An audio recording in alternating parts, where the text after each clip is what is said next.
नमस्कार विद्यार्थी मित्रांनो, LKP अकॅडमीमध्ये आपल्या सर्वांचे स्वागत आहे. तर आपण रिझनिंगमध्ये लक्षात ठेवा अतिशय महत्त्वपूर्ण असे क्वेश्चन बघत आहोत, जे स्पर्धा परीक्षे दृष्टीनं MPSC, UPSC, staff selection, banking, class 3, तलाठी, पोलीस भरती या सर्व स्पर्धा परीक्षांसाठी अतिशय महत्त्वपूर्ण असे क्वेश्चन्स आहेत, ते आपण समजून घ्यायचे आहेत. तर यामध्ये बघा काय सांगितलेलं आहे, the average of font change करायला पाहिजे, थिकनेस पण बदलायला पाहिजे.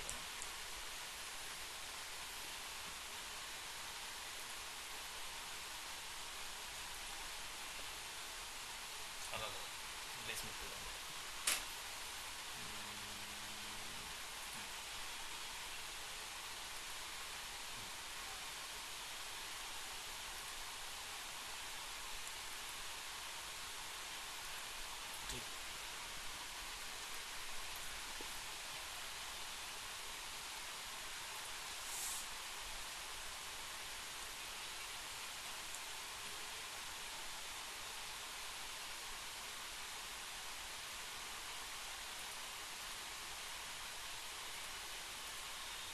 तर बघा, ॲव्हरेज ऑफ आपल्याला प्रश्न दिलेला आहे 2 नंबरचा, the average of 5 consecutive numbers. तर यामध्ये लक्षात ठेवायचं आहे 5 लगतच्या संख्येत लक्षात ठेवायचं 5 कॉन्सिक्युटिव्ह नंबर्स ABCDE, त्यांचा जो सरासरी आहे 48 दिलेला आहे. What is the product of A and E? आपल्याला 5 लगतच्या संख्यांचा सरासरी दिलेला आहे 48 दिलेला आहे आणि आपल्याला त्यांचा प्रोडक्ट काढायचं, गुणाकार करायचा. ज्यावेळी ए ही संख्या मिळेल आणि BE ही संख्या मिळेल, त्यावेळी A आणि E या संख्यांचा आपल्याला गुणाकार करायचा आहे. उत्तरामध्ये आपल्याला बघून घ्यायचं आहे. तर पहिलं आपल्याला काय करायला लागेल बघा, 5 संख्यांची बेरीज मिळणार आपल्याला. आता 5 संख्या कुठल्या मानूया, एक संख्या आपण जर x मांडली तर लक्षात ठेवायचं आहे पुढची येणारी संख्या तुमची काय असणार आहे, x अधिक 1 असणार आहे. पहिली संख्या जर मी x मांडली तर दुसरी x+1 येणार आहे. नेक्स्ट येणार आहे x+2 येणार. इथे झाल्या बघा संख्या 1 2 3, त्यानंतर प्लस x+ किती असणार आहे, 3 असणार आहे आणि नेक्स्ट जे असणार आहे x+4 असणार आहे. अशा प्रकारे आपल्या 5 संख्या आहेत आणि 5 संख्यांची जी बेरीज येणार आहे आपली, तर किती येणार आहे बघा, 48 गुणिले 5 करायचं आहे. ज्यावेळी आपण सर्व संख्यांची बेरीज करत असतो त्यावेळी जी सरासरी संख्या आहे आणि टोटल संख्या यांचा जर आपण गुणाकार केला तर आपल्याला एकूण संख्यांची बेरीज मिळत असते. तर 45 40, 0 हातच्याला 4 आले, त्यानंतर 5 20 आणि 4 24, म्हणजेच 5 संख्यांची जी बेरीज आलेली आहे 240 आलेली आहे. चला आता आपण सोडवून घेऊया. x किती वेळा आहेत, 1x 2x 3x 4x 5x, म्हणजेच टोटल x जे आलेले आहेत 5x आहेत. त्यानंतर बाकी यांची बेरीज करून घेऊया आपण.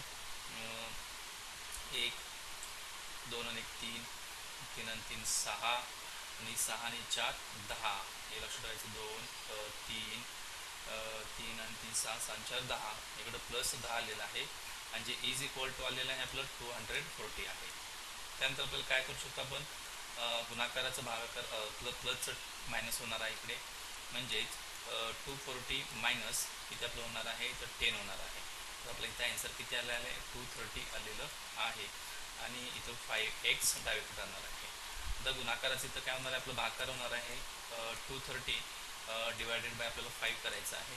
तर जो भागाकार येणार आहे 5 20 होणार आहे आणि 5 30, म्हणजेच आपल्याला जी एक्सची किंमत मिळालेली आहे 46 मिळालेली आहे.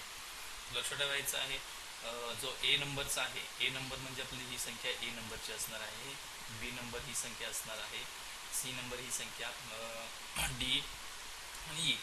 तर आपल्याला कुणाचा गुणाकार करायचा आहे, A नंबर आणि E नंबर यांचा प्रोडक्ट करायचा आहे.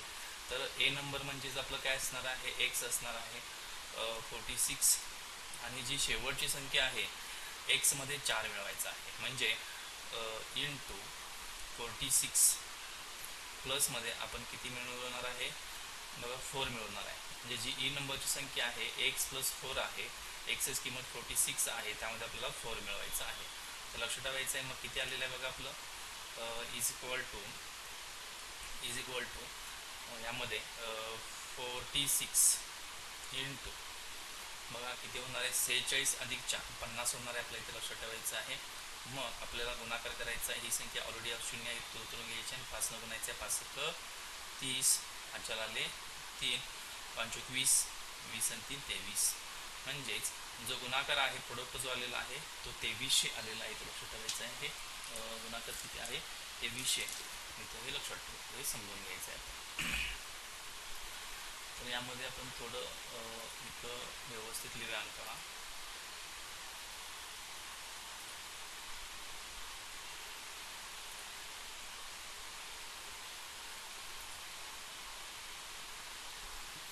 यामध्ये इथं प्लस आपल्याला करायचं आहे +4 करायचं आपल्याला. म्हणजे अशा पद्धतीनं हे आपल्याला गणित सोडवायचं आहे. जर यामध्ये आपण ए ची किंमत विचारली तर ए ची किंमत मिळणार, बी ची विचारली तर बी ची आपल्याला काढता येऊ शकते.